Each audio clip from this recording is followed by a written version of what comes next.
Historia e Shqipërisë është shkruar në shumë troje, dhe shumë prej perlave më të bukura kulturore dhe historike të shqiptarëve ndodhen sot jashtë kufive shtetëror. Kjo histori na ka lënë një trashëgimi të jashtëzakonshme qytetesh, ku frymon ende shpirti kombëtar. Me kaq shumë bukuri për të zgjedhur, ne kemi përzgjedhur 10 prej tyre për një udhëtim imagjinar. Këto janë 10 qytetet më të bukura shqiptare të mbetura jashtë kufive aktual, duke mos vënë në diskutim vlerën dhe bukurinë e asnjë vendi tjetër ngelur jashtë kësaj liste. Në vendin e 10 kemi Preshevën, zemra e Luginës dhe vatra e Adhetarisë. Presheva, e vendosur në një pozitë kyçe gjeografike, ka qenë historikisht një urë lidhëse mes viseve shqiptare, duke luajtur një rol të rëndësishëm në mbajtjen gjallë të identitetit kombëtar. Roli i saj u theksua veçanërisht gjatë periudhës së lidhjes së Prizrenit, kur popullsia e saj ishte një mbështetje e fortë për përpjekjet e bashkimit. Bukuria e Preshevës shtrihet në rrafshin e saj të gjerë dhe pjellor, e rrethuar nga vargmalet që i japin një pamje tërheqëse dhe të qetë. Këtu frymon një natyrë bujare, e pasur me burime dhe toka të kultivuara, duke treguar qëndresën dhe lidhjen e fortë të banorëve me tokën. Presheva mbetet një simbol i patjetërsueshmërisë dhe i thellësisë historike të pranisë shqiptare në këtë pjesë të Ballkanit. Në vendin e 9 kemi Gjakovën, qyteti i mjeshtërisë dhe urave të lashta.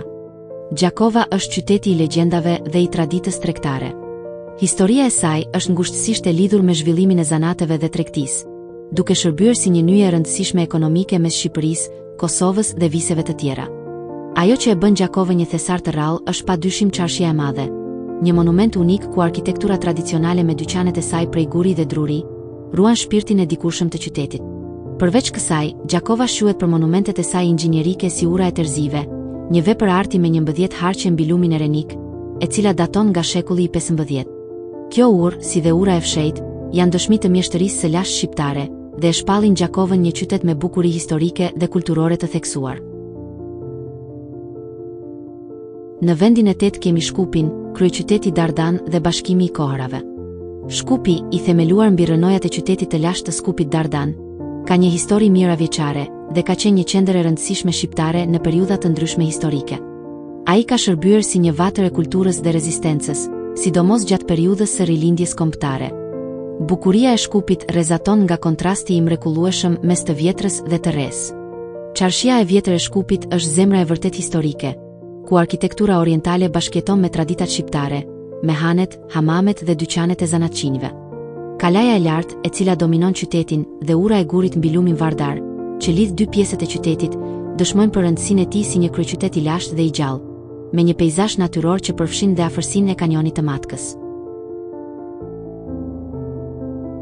Në vendin e 7 kemi Plavën, nën e madhe e Alpeve me liçenet e kthjellta.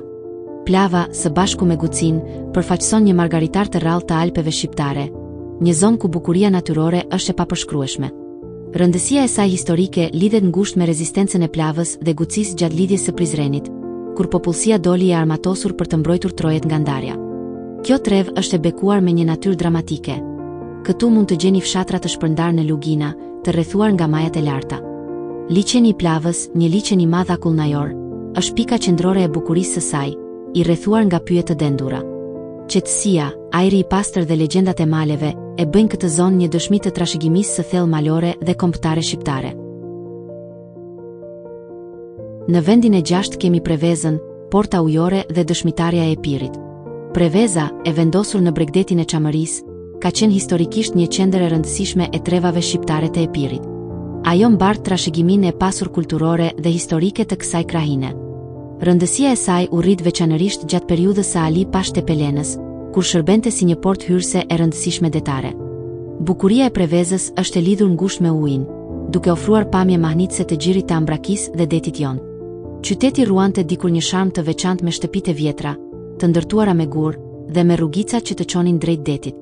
Pranë saj shtrihen gërmadhat e qytetit të lashtë Nikopol, që dëshmon për thellësinë kohore të qytetërimit në këtë zonë.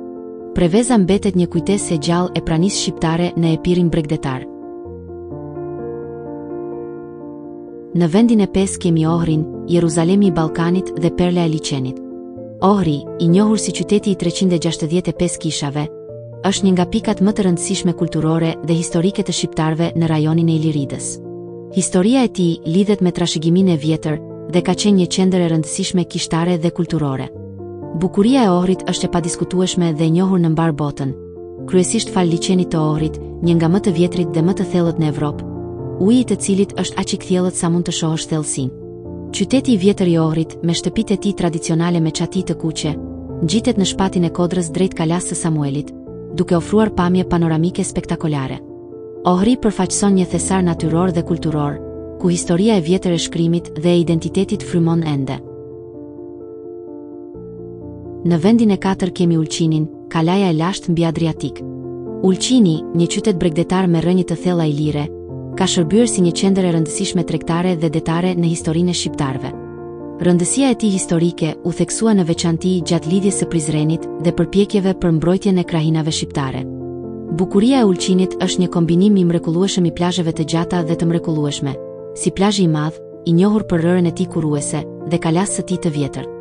Kalaja e Ulqinit, e ngritur mbi një shkëmbë mbi det, është një dëshmi e fortifikimeve mijëra vjeçare dhe ofron një pamje të mrekullueshme të Adriatikut. Kjo kala ka qenë një strehë e piratëve dikur dhe sot është një simbol i bashkëjetesës së historisë detare me natyrën bregdetare, duke e bërë Ulqinin një perlë shqiptare në Bregdet. Në vendin e 3 kemi manastirin, djepi i bashkimit dhe alfabetit shqip. Manastiri ka një rëndësi të jashtëzakonshme për historinë shqiptare si vendi ku, në vitin 1908, u mbajt kongresi i manastirit, ngjarja që vulosi alfabetin e njësuar të gjuhës shqipe. Kjo e bën atë një pikë kthese në rilindjen kombëtare. Si një qendër e madhe administrative dhe tregtare, manastiri tërhiqte intelektualët dhe atletarët e kohës. Bukuria e qytetit shfaqet në bulevardin e tij të madh, i njohur si Shirok Sokak, i rrethuar nga ndërtesa të larta me arkitekturë neoklasike që dëshmojnë për prosperitetin e dikurshëm. Aty frymojnë ende ndjesia e një qyteti europian të lindjes, por me një zemër thellësisht shqiptare. Manastiri mbetet një kujtim i gjallë i vendosmërisë për gjuhën dhe unitetin kombëtar. Në vendin e 2 kemi Prizrenin, kryeqyteti historik i lidhjes dhe qyteti i gurit. Prizreni, qyteti i gurit dhe kryeqendra e lidhjes, ka një rëndësi të papërsëritshme në historinë kombëtare, duke qenë vendi i themelimit të lidhjes shqiptare të Prizrenit në vitin 1878. Ky qytet shërbeu si flamurtar i lëvizjes për mbrojtjen e trojeve dhe krijimin e shtetit shqiptar. Bukuria e Prizrenit është një përzierje e magjishme e natyrës dhe arkitekturës. Lumi Lumbardhi kalon përmes qytetit dhe mbi të ngrihen urat e vjetra prej guri. Prizreni dominohet nga kalaja, një fortifikim i lashtë që ofron një pamje panoramike të qytetit dhe rrethinës. Aty janë xhamit, kishat dhe shtëpitë e vjetra tradicionale, që e shpallin Prizrenin një muze të gjallë të kulturës dhe historisë shqiptare, duke ruajtur shpirtin e thellta dhe dashurisë. Dhe në vendin e parë kemi Janinën, kryeqendra e Epirit dhe perla mesjetare e liçenit.